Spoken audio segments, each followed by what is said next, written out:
अंश और जादुई मैक्वीन कार। यह कहानी पूरी तरह काल्पनिक है और केवल मनोरंजन के लिए लिखी गई है।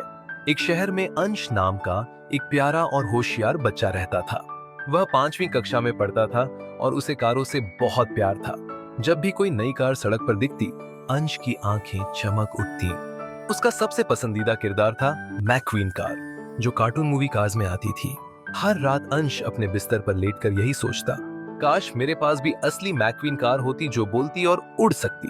उसकी छोटी बहन ईरा हंसते हुए कहती, भैया तुम तो सपने में भी कार चलाते रहते हो।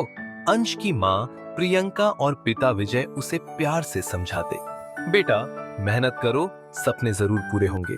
अंश मुस्कुराकर सिर हिलाता, लेकिन उसके दिल में मैक्वीन कार का सपना जिंदा था। एक दिन स्कूल से लौटते वक्त अंश ने रास्ते में झाड़ियों के पास एक अजीब सी लाल रंग की छोटी कार देखी।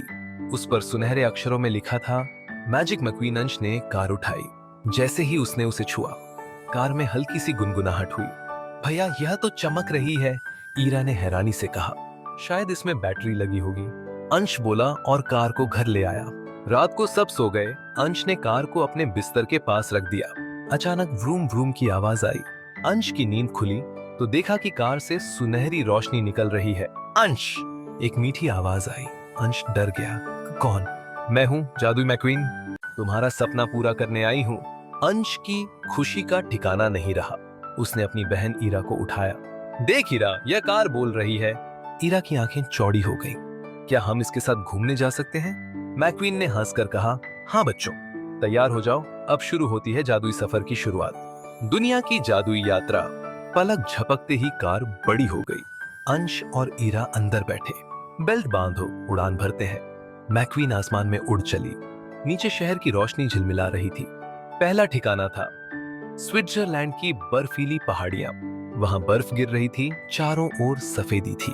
अंश और ईरा ने बर्फ में खेला, स्नोमैन बनाया और खूब मस्ती की। फिर मैक्वीन ने कहा, अब चलते हैं एक और जादुई जगह। कुछ सेकंड में वे पहुंचे मिस्र इजिप्ट के रेगिस्तान में। वहां ऊंचे ऊंचे पिरामिड थे। ईरा ने पूछा, भैया ये सब किसने बनाए होंगे? अंश बोला, इतिहास की किताब में पढ़ा था, फराओ नाम के राजा ने। मैक्वीन बोली, सही कहा, लेकिन बहुतों को नहीं पता कि इन पिरामिडों में एक गुप्त शक्ति है। इतना कहकर उसने अपनी हेडलाइट से रोशनी की और पिरामिड के दरवाजे पर चमक फैल गई। दरवाजा खुला और अंदर से एक नीली किरण आसमान में चली गई। यह खुशी की किरण है, जहां भी जाएगी वहां सुख और समृद्धि लाएगी, मैक्वीन बोली। इसके बाद वे भी पिनरिस पहुंचे। रात थी और आईफल टावर सुनहरी रोशनी में चमक रहा था। अंश ने कहा, वाह यह तो सपने जैसा है। फिर वे जापान, अमेरिका और ऑस्ट्रेलिया गए। हर जगह नई चीजें देखी, रोबोट, डिज्नीलैंड और रंग बिरंगी रोशनी से जगमग शहर। ईरा बोली, मैक्वीन दीदी तुम तो दुनिया की सबसे अच्छी कार हो। मैक्वीन मुस्कुराई, मैं वही करती हूँ जो बच्चों के दिल में सच्चा विश्वास हो। सुबह जब वे घर लौटे तो कुछ अजीब हुआ। घर पहले से कहीं ज्यादा चमकदार लग रहा था। दीवारें जैसे नई रंगी हों। फूलों की खुशबू चारों ओर फैली थी। माँ प्रियंका बोली, अरे ये क्या हो गया हमारे घर को? विजय जी ने कहा, आज तो मेरा बिजनेस डील भी पक्का हो गया। ये तो किसी शुभ शक्ति का आशीर्वाद लगता है। अंश और ईरा मुस्कुराए। शायद यह जादू की मैक्वीन का उपहार है, अंश बोला। मैक्वीन ने कहा, तुम्हारा घर अब खुशियों का घर बन गया है, क्योंकि तुम दोनों का दिल सच्चा और प्यार से भरा है। यही असली जादू है। कुछ देर बाद उसने कहा, अब मुझे किसी और बच्चे के सपने पूरे करने जाने का समय आ गया है। ईरा ने आंखों में आंसू लिए पूछा, क्या तुम लौट कर आओगी?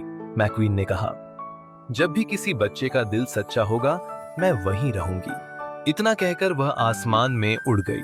उसकी लाल रोशनी धीरे धीरे गायब हो गई और आसमान में एक इंद्रधनुष बन गया। उस दिन के बाद से अंश का परिवार खुशहाल रहने लगा। घर में प्यार, समृद्धि और शांति बनी रही और अंश ने सीखा, सच्चा जादू हमेशा विश्वास और अच्छे दिल में होता है।